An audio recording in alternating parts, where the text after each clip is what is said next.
The Detroit Lions needed to bolster their interior defense leading into the 2023 NFL Draft. And while they did take a defensive tackle in the third round, Broderick Martin, he is a project to say the least. We're looking at him for the long term and not necessarily the immediate future. And we talked about yesterday a defensive tackle, probably the most coveted defensive tackle in the league if he was to be traded.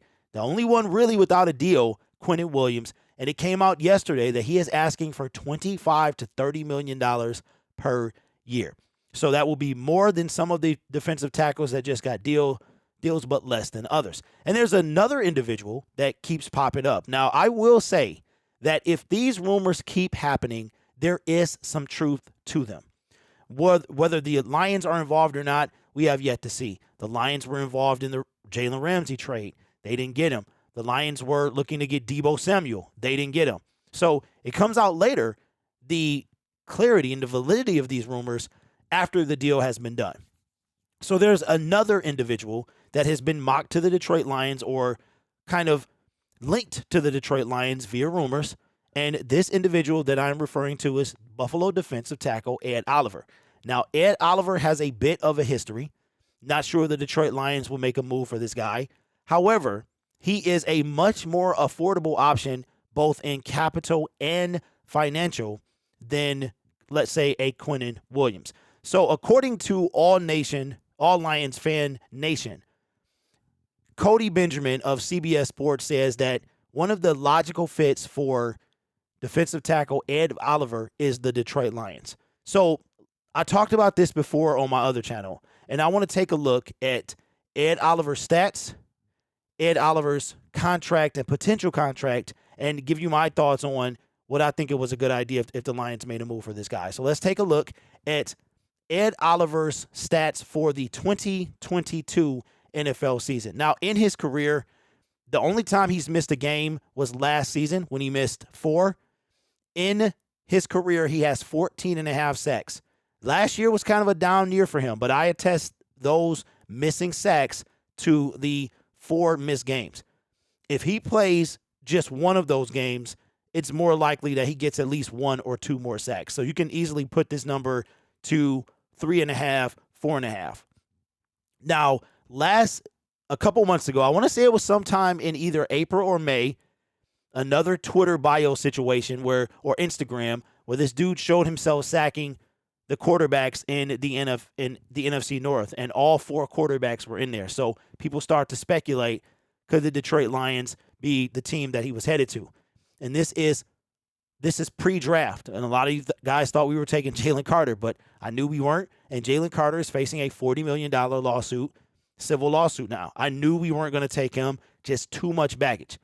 And that could be the case with an Ed Oliver. But when you're talking about draft capital and the financial ramifications, Ed Oliver is probably more of a logical choice than a Quentin Williams.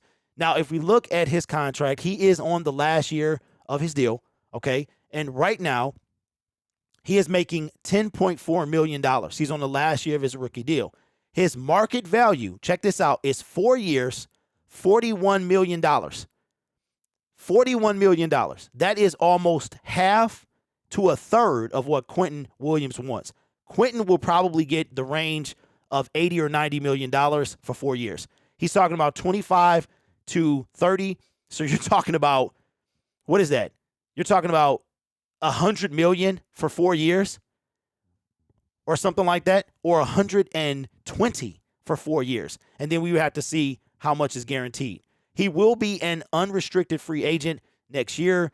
The Buffalo Bills did pick up his 5th-year option. Drafted 2019, he was actually taken 2 picks, or the pick after TJ Hawkinson. So Josh Allen went at 7. We took TJ at 8, and then Ed Oliver went 9. This right here, as much as I love Quentin Williams, will the Buffalo Bills part with him? Will Ed Oliver be content with a $41 million deal? When it comes to his numbers, first of all, getting double-digit sacks from the defensive tackle position is outstanding. When you talk about the defensive tackle position, you're talking about maybe 5 or 6 sacks, right? Most of the sacks come off the edge. So his high in sacks was 5, and last year he's coming off a down year. So if the Detroit Lions were to make a move for this guy, then he would fit much more in the draft capital pay range than a Quinnen Williams, Jeffrey Simmons, Deron Payne, all of those guys. Now, Buffalo moving on from him is right now, they can't. Could they move on from him? If they moved on from him, they could clear up some space to do something else, or they can just keep him.